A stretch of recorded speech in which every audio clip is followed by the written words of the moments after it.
शैक्षिक रूपान्तरणका लागि कार्यक्रम इन्द्रधनुषमा तपाईलाई हार्दिक स्वागत छ। यो कार्यक्रम सगरमाथा टेलिभिजनबाट हरेक हप्ताको बिहीबार बेलुकी 9:30 बजे र शुक्रबार बिहान 11:30 बजे पुनः प्रसारण हुँदै आइरहेको छ। कार्यक्रममा हामी देशको शिक्षाको वास्तविक अवस्था कस्तो छ यसबारेमा चर्चा, परिचर्चा र बहस छलफल गर्दै आइरहेका छौँ। आजको अङ्कमा हामीले सिडनी विश्वविद्यालयका प्राध्यापक डायना केनीसँगको विशेष कुराकानी समेटेका छौँ।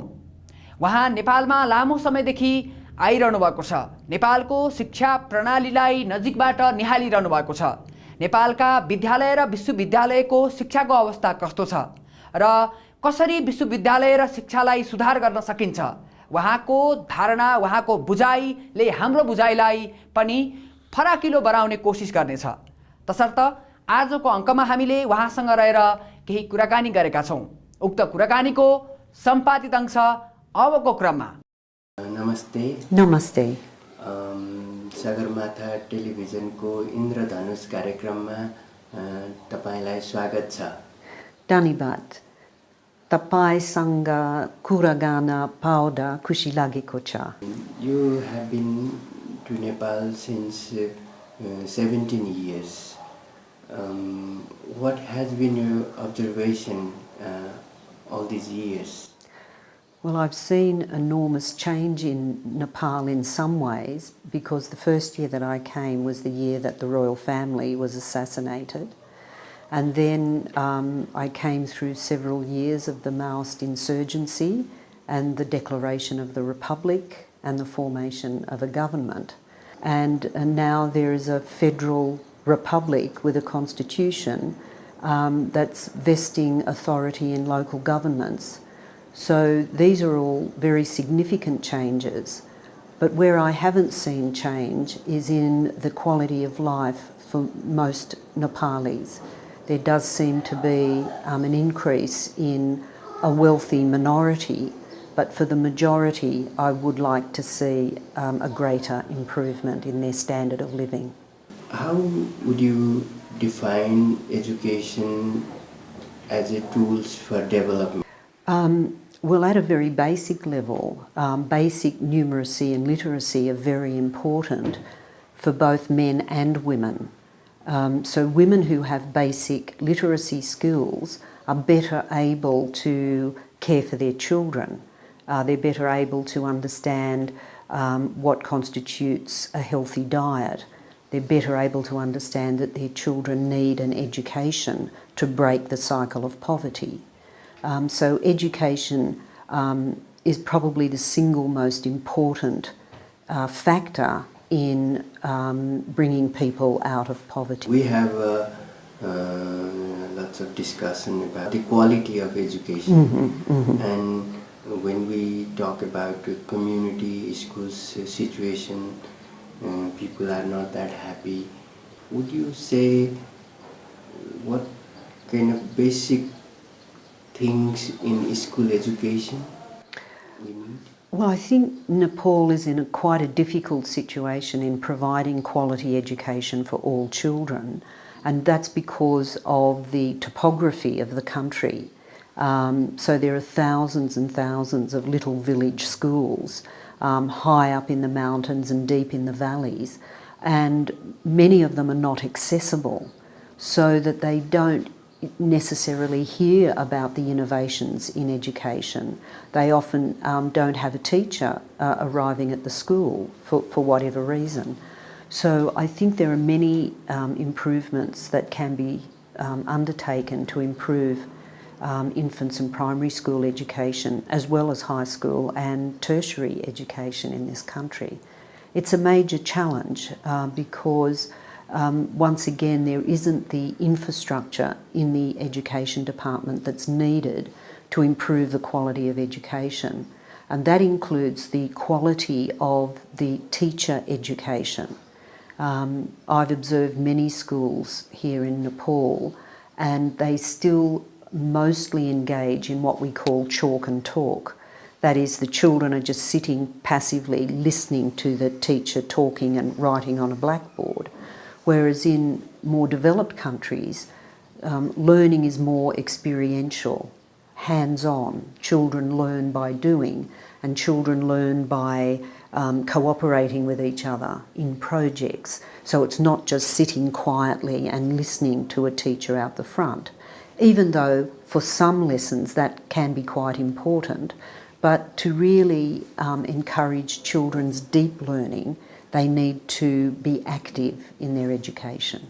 How do you define teachers and how to make them engaged?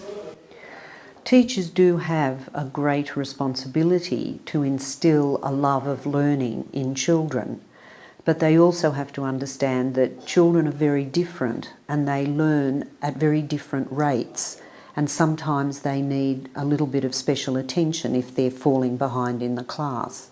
And unfortunately, I have observed some teachers hitting children who have not achieved a good enough score in a test or something like that. And that certainly doesn't encourage children to love learning or to keep coming to school. So I think teachers need to learn special techniques for helping children who are struggling with their schoolwork, and also to support children who are very gifted, to encourage them to extend their learning at the same time. And this can be a great challenge. How to make such type of teachers, and how to encourage them or force them or request them or appoint such teachers? Well, I think most teachers have been through the standard Nepalese education system, and so they end up teaching in the way that they've been taught. So it's the responsibility of the teacher training institutions to learn new and better techniques for teaching children so that they can impart those to trainee teachers, and those new teachers can then go into schools and implement these new methods. And those children will then grow up understanding better ways of educating the next generation of children. But I think we need leadership at the teacher training institutes and colleges, and they need to understand and learn about educational techniques that are very effective in encouraging children to learn and to complete their education. While talking about teachers' situation or bad performance, something difficulties in achieving quality education, school sector blames university teachers who are not giving good quality education to the teachers.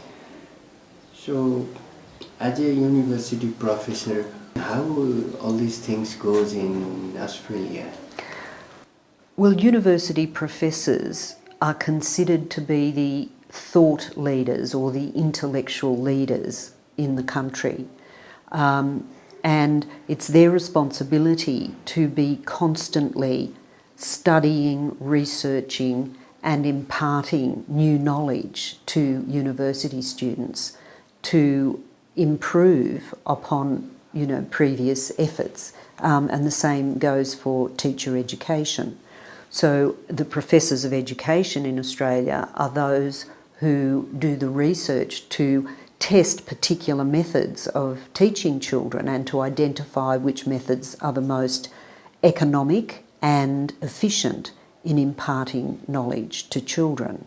And so their students then learn about these new methods and they go into the schools and implement them. So tertiary education is extremely important as a disseminator of new knowledge. In our context, in university also, teachers go to the classroom and just take a stage and start to give lecture and make the student copy the note they prepare. What type of classroom we can know in Australia? Basically, students will go to a lecture and there might be many students in that lecture theatre, up to 500 or 600 students.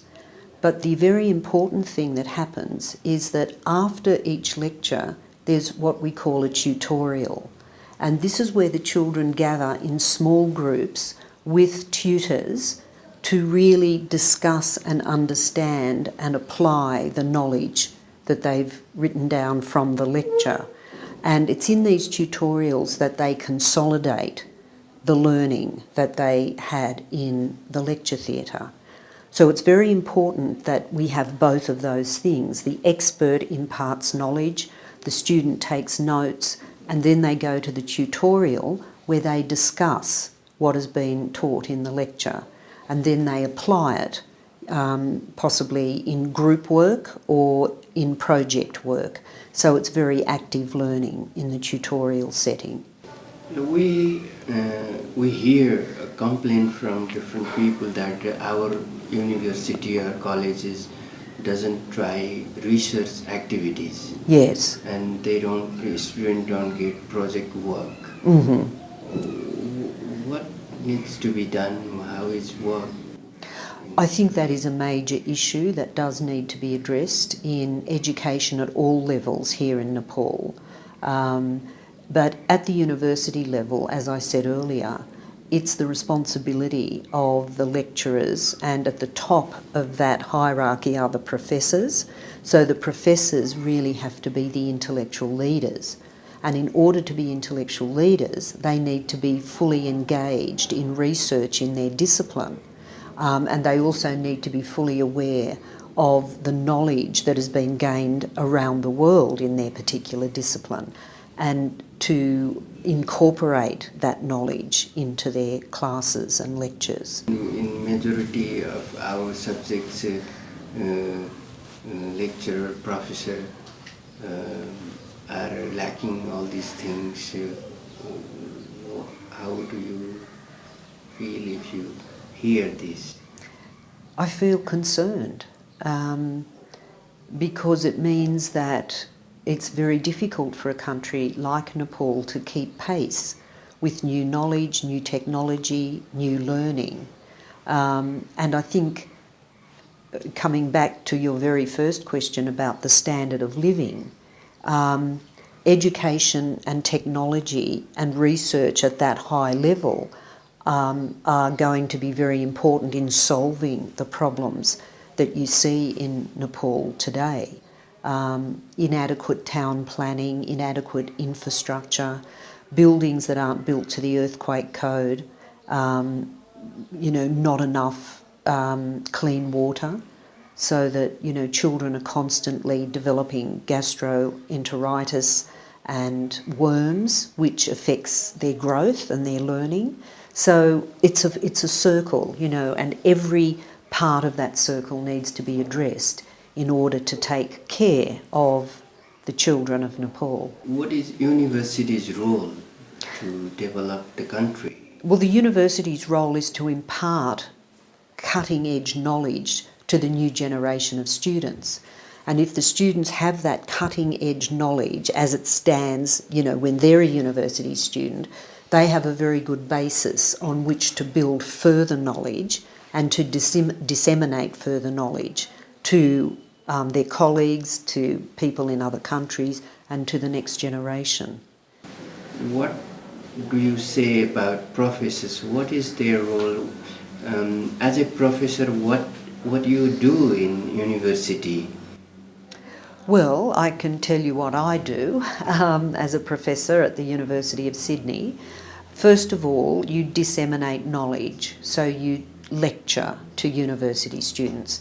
And you lecture to undergraduates, those students who haven't yet attained a degree, and postgraduates, those students who are going on to higher study. The second thing I do is supervise students who are undertaking research degrees. And we have many research degrees at the honours, bachelor honours, masters and PhD level. And so professors and other senior academics supervise the bright students who go on to do these major research projects, and we assist them with their research and also to obtain publications from their research. The next thing is to conduct one's own research and to publish the results of that research in scholarly journals. And in the last few years of my work as a professor, I've started to write books to disseminate the knowledge that I've gained over 30 years of being an academic in my discipline, so that my knowledge can reach a much wider community. So even though the books are scholarly, they're based on research and have got lots of references and so on, the books are more accessible to the general population than the scholarly journal articles, which are much more technical. And so when you become a senior professor, so to speak, you want to leave a legacy for the next generation, and you do that by writing books. Other things that I do is I do interviews for the media when new ideas or new research are being discussed, and the journalist will ask, well, how valid is this idea? Is it research-based? Is it evidence-based? Is it something that we can recommend to the public? And so we are what's called public intellectuals. We help people understand the meaning of new research and to form their own judgment about it once they have all the facts in front of them. What type of competition among academicians in Australia, I mean, within university? It's not necessarily competitive among the academics. Each person is striving to improve on their own performance. But, you know, the concept of having competition between different academics is not something that exists. Okay. That means every academician is thirsty to present something or to publish, to show something different, new. Yes, yes, that's the goal of becoming an academic, that you want to improve the knowledge base of your discipline. You want to make a genuine contribution in your particular discipline. So if somebody is just giving lectures and not bringing new idea, new publication, must feel a little vulnerable or kind of disappointed? Well, they wouldn't be able to keep their job at an Australian university. Without publications, without research, you would not be eligible to continue. If you don't meet your quota, different universities have different systems, but at the University of Sydney, it's a 3-year cycle. And so in that time, depending on what level you're at, whether you're junior or senior, there are requirements that you must publish at least, for example, 1 paper a year, or if you're more senior, 2 papers a year or whatever. And at the end of the 3-year cycle, you're assessed, and if you haven't met the targets that have been set, then it's quite possible that you won't continue with your employment at that university. What kind of politics professors do in university? Are they connected with different political parties? Is there trade unionism? Academics are free to belong to any political party. Because in Australia and in other developed countries, there's a complete separation of government and the universities. So the universities are mostly self-governed. They've got their own governing body, and that's so that they can maintain their independence, because you can't have interference of government with learning institutions. And we see what a terrible thing happens when governments dictate to universities what they can teach. We have freedom of speech in Australia. That means people are free to express their opinions. We do have a trade union movement, but it's nowhere near as strong as it used to be. But the university sector has its own union called the National Tertiary Education Union, and it lobbies the university management for better conditions better pay, all sorts of things. They are free as individuals to belong to any political party. So there isn't a lobby, to have a group of professors belonging to one party and a group belonging to another party and then they clash. It's nothing like that. It's that they are free to join a political party, but they're not free to bring political influence into the university, because professors are citizens and they enjoy the rights of any other citizen, but they have to enjoy them responsibly because they're thought leaders and intellectual leaders. So they do have a social responsibility that's perhaps greater than other people in the community. How would you feel when you hear that we have a group of professors coming from a communist background, group of professors from communist or Tarai, and they just influence their party's government to appoint vice chancellor, rector, dean, appoint professor, and provide facilities to them? How would you react? I mean, what would you feel when you hear this? I would be very disturbed by that, hearing that, because universities have to function without fear or favour, without any political leanings. I mean, as I said, it's okay for people, including academics, to have political opinions, but it's not okay to bring that kind of political pressure to bear on appointments of academics to universities. Because one of the things that happens, if that's the system, is that you do not get the best person for the position. You get a person who is ideologically committed to a particular political view, and that doesn't augur well for developing thought processes in students to be thinking for themselves about what is the best way to run a government or a political party or any form of social enterprise. You talked about the leadership. I would like to know about the governance of university, how it is governed. The university is headed by a vice-chancellor, and the vice-chancellor has to report to a group called the senior executive group, and that's a very large group of people. Some people from industry, from academia, all walks of life, who have some particular type of expertise. And so most of the economic decisions are made by the senior executive group, the running of the university, building infrastructure and all of that kind of thing.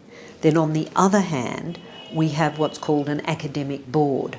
And the academic board is made up of senior academics whose role it is to maintain academic standards in the university. So they set the standard and everybody has to meet that standard. So we have a lot of these, it's a self-governing institute. It's not run by the government, but it does receive funding from the government. But the government is separate from the governance of the university. So how they appoint the vice-chancellor?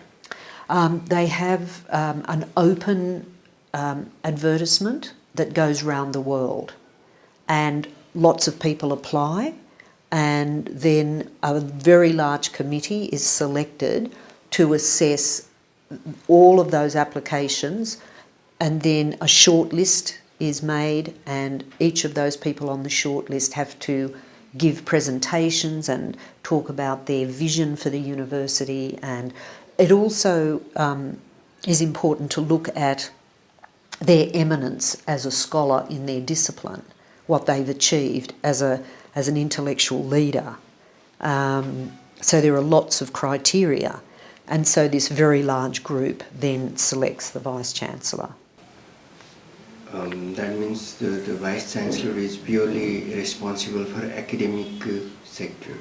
Vice Chancellor is responsible for the running of the university, but he certainly doesn't do it on his own.